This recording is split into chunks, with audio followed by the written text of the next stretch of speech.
Hi everyone, Mike from North52 here. In today's video, we are going to demonstrate a formula that will display a notification on the form for customers when they lodge a case via the support portal. This notification will tell them when they can expect a first response to their case. Depending on what case type it is, a different alert will be shown to the customer. Note, for this video, it is presumed that you have Microsoft Portal installed in your environment and that you have working knowledge of North52's decision tables. If you do not, please see our training courses linked below.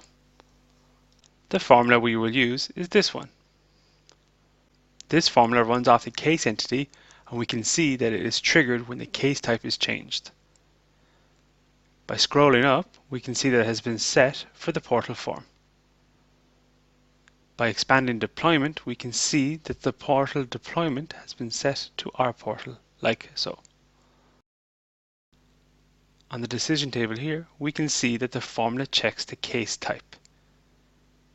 If the case type is set to problem, it will tell the user that they can expect a response within 2 hours. If the case type is set to request, it will tell the user that they can expect a response within 4 hours. And if the case type is set to question, the SLA here is 8 hours. As you can see, the first set form notification is an error. This will dictate the appearance of the display message.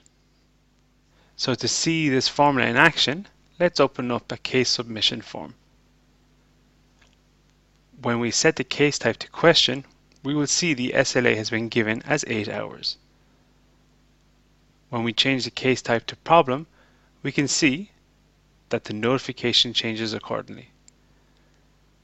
Note the difference in color representing the urgency, and this again was due to the second parameter in the set form notification function mentioned before. This has been a North52 video. If you liked it, you can see more videos or read our knowledge base articles at support.north52.com.